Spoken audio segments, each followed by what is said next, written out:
Gel aslım sorarsan ben bir niyazım, sabır ilmi derler şardan gelirem. Hak nasibin almış kudret ilmiyle, Hünkâr Hacı Bektaş birden gelirim. Hak nasibin almış kudret ilmiyle, Hünkâr Hacı Bektaş birden gelirim.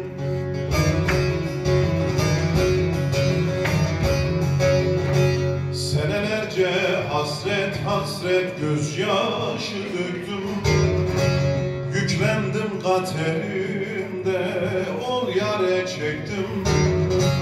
Mübarek makbereyi seyrettim baktım, zülfükarlı ol kerardan gelirim. Mübarek makbereyi seyrettim baktım, zülfükarlı ol kerardan gelirim.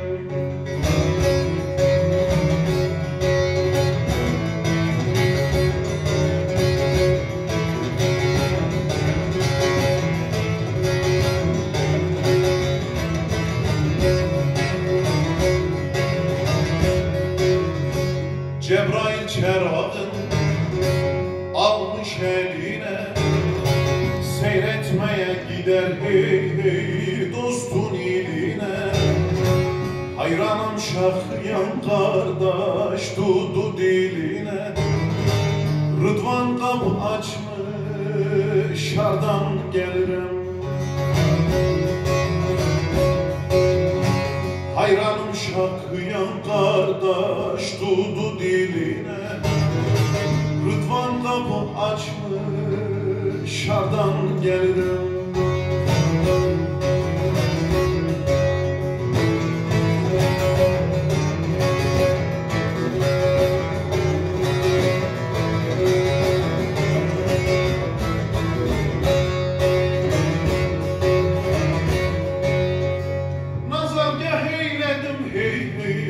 Makamı cenan şehit şühedayla hey hey hal hatır beyan.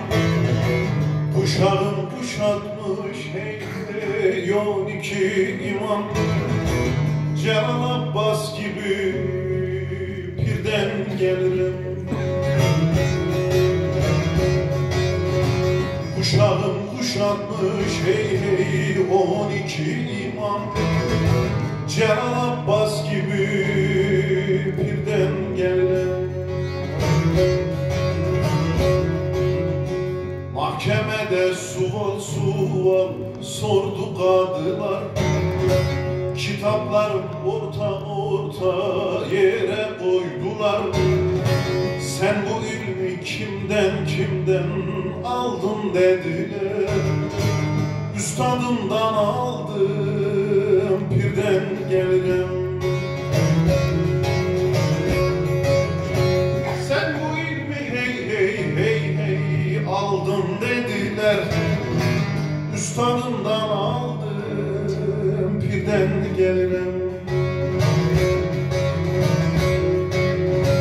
Hak nasip eyledi hey hey Davut sulara, Vasil hak ile hey hey nutku esrara. Gene yolum döndü hey hey sorgu diyara, cemal derler oldu dardan gelirim. Gene yolum döndü hey hey sorgu diyara, yara Cemal derler oldu Dardan